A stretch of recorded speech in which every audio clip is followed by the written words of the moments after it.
Welcome back to Dead Good Book Reviews. I'm Judith and you're watching another video here on the channel. I think this is my first of my end of the year, start of the new year videos that I'm going to be posting, unless you count my unhaul, but given that I filmed that over a month ago, this feels like the start of them, and ooh, I've got quite a lot of them to film, so I won't dilly-dally or shilly-shally or something alley around at all. We're going to go straight in. You've seen the title and the thumbnail. We're going to be talking about books that I missed in 2022. So I did about 4 new release videos last year, as well as one video kind of planning out all the new releases I was interested in and whether I was going to get them from the library or read them this way or that way, and as the world tends to do, that very quickly fell out of the window or off the wagon. I don't know. Basically, I've read a lot of things this year that I didn't plan on reading in that video, and a lot of the things that I did want to read, I since haven't read. And also, a lot of books came out that weren't in that video because I was filming it at the end of last year and not everything had been announced. So, I've scoured those original videos, I've had a look at some new releases lists that other people have put together, and I've come up with a few books that I missed in 2022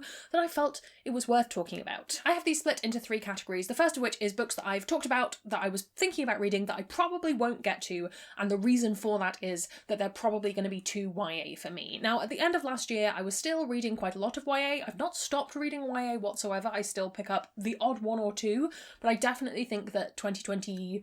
in fact, probably 2020 through to now, 2022, has been a gradual me giving up of that as a age range, it's not a genre, however we're wording YA, a marketing category, probably easier. And I tend to only pick up things when they come up really highly recommended. However, at the end of last year, I was still keeping an eye out for all those new releases. So these are just a few things that I originally thought I would want to read, and now thinking about it 12 months on, I don't really have a huge intention of doing so. A few of these I'm just going to mention in passing because it's mostly also that I haven't heard enough about them to then think, oh yes, I would really like to get to that. The first of which is Echoes and Empires by Morgan Rhodes. I really loved the cover for this, but again, it's just not been something I've really wanted to pick up. The Bone Spindle was one that I know came up on a lot of people's lists, especially for kind of sapphic fantasy recommendations for 2022. I had a friend who read this, Asha read this, I will link it if she's got a review, and said it was pretty much exactly what she was expecting, which was quite a YA kind of story, and by that point I knew that book wasn't going to give me what I wanted it to give, and I could read sapphic fantasy for adults that I would probably enjoy more. The Merciless Ones, this is the sequel to the Gilded Ones, and I think the reason I'm not planning on picking this up, unless I happen to be really, really into mood reading and there happens to be a copy in the library and that kind of thing is happening, is I have so many YA duologies where I've read the first book and either not read the second yet, so it's still on my TBR, or I have read the first book and the second book and I found the second book really disappointing, and I think I need to accept that for the most part the second books of YA duologies are not for me. So I would like to maybe read this one day, but I'm taking it off my series tracker. I'm not going to be keeping going with this for the moment. I don't know if I'm going to do a series overview video at the start of next year. We'll see how time suits us. 1,000 Steps Into Night by Tracy Chee. I don't know again about this one. I just didn't hear anything about it. And in the past I would have probably got myself a copy or asked for a review copy of it and read it myself and been like, hey, that was fine, 3 stars. But now 2022 to 2023, Judith is saying, if we didn't hear anything about it, that probably means it's just fine for the people it's being written for, and we don't need to read it. Edgewood by Kristen Ciccarelli. This is another one. I'm not actually sure that this is YA, it's just in this section of the list because it has that kind of vibe to it. I'm just not planning on getting to this. I've not seen it anywhere. I don't really have an intention of doing so. Let's keep going. And lastly, Hotel Magnifique. This is one that I very nearly requested, and I held myself back at the last moment because it was a time when my TBR was feeling somewhat out of control. So who's to say, future Judith might go back on this, but I think that this is going to be one of those books where I really love the concept, I really love the idea, and the execution doesn't do it for me because it's constrained by that boundaries of marketing and all that stuff. Next we come on to books that I probably won't get to, but kind of for other reasons that aren't just it's YA. The first of which is Glitterati. This was on my list kind of as I needed a book in there for March and nothing was publishing in March. This just hasn't really ticked the boxes for me. I haven't been super interested in it. If you've read it and you loved it and you want to let me know that you did love it, I would love to hear from you. But for the most part, if I don't hear a thing about a book from the many, many people I'm in touch with, odds are it's just not hitting the mark for people. And the other one in this category is For the Throne. I'm not planning on getting to this because I did not like the first book, and again, personal growth in 2023, we're going to put away some of our completionist tendencies. We're just going to take them and we're just going to put them aside, put them away. We don't need to finish the series just because we read book 1. We don't. It's not necessarily going to get better. It might, but if it does get better, other people will tell you that and you can enjoy it then. You don't need to discover that it got better. That's fine. No shade to people who enjoyed this book. I just really didn't like book 1, and I know book 2 isn't going to give me what I want it to give me. Now we've got all the negativity out of the way, let's talk about the books that I do still want to get to. And I think maybe towards the end of next year, when things are a little bit easier, I might try and collate some of these into a little bit of a 2022 missed books TBR.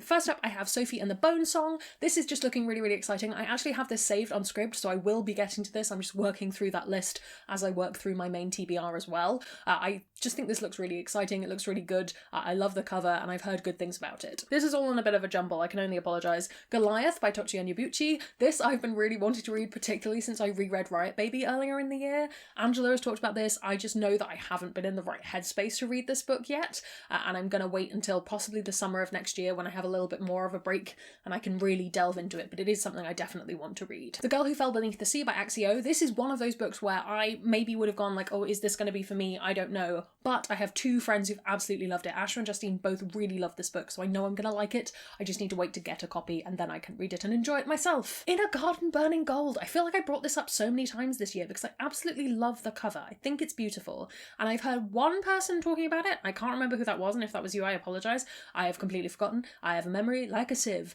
But yeah, I haven't quite fathomed whether I'm going to like it or not. And because I haven't been able to obtain it like from the library or anywhere else, I haven't wanted to invest in getting a copy in case I don't like it. So next year when we go more for the library things, we're going to try and persuade Oxfordshire libraries to buy a copy. That's the plan.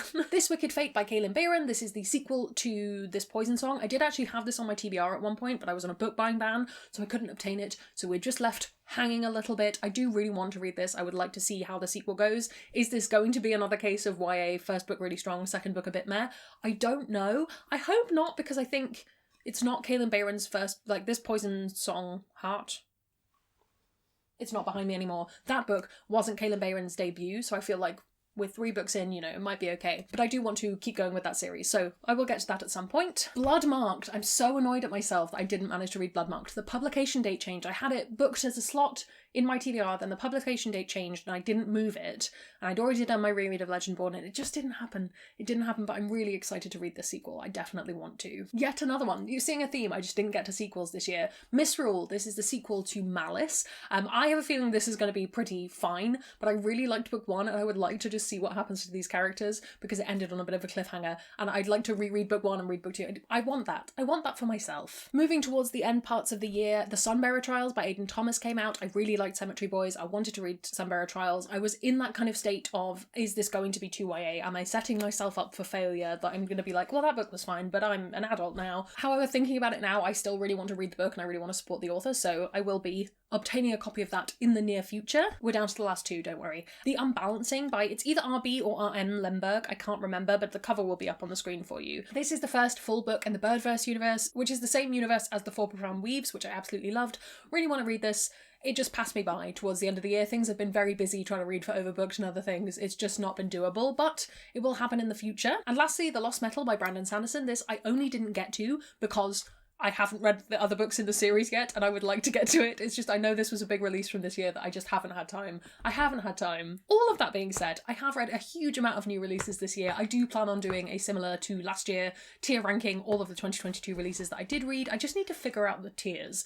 But I had a really good time with so many things, and I managed to read a huge chunk of the books that I was really excited for, as well as books that completely surprised me, and throwing new things in and finishing series, and overall it's been a really good year. But we'll have more on that in a future video, so I won't get too nostalgic. I just wanted to quickly touch base on all the books that I haven't got to. Have you read any of these? Do you recommend any of them? Are there any books that you're really annoyed that you didn't get to this year, or what's on the top of your TBR for 2023? Please do let me know down in the comments below. While you're down there commenting, if you haven't already, please do subscribe. It makes me feel loved and appreciated. Luna and I would like to say a huge thank you to all the ghosts who haunt me on Patreon. They support the channel, make videos like this possible. In return, they get early access to videos, bonus content, and live streams. That's the other thing they get. If you would like to join their number, that's linked below. Thank you so much for watching. That's all from me, and I will see you in the next one. It's gonna be some bloopers now. Welcome back to Do we need to we don't need to lick our feet at the moment, honey. We don't. We just don't. And lastly, The Lost Metal by I know I didn't get to it. I'm working on it.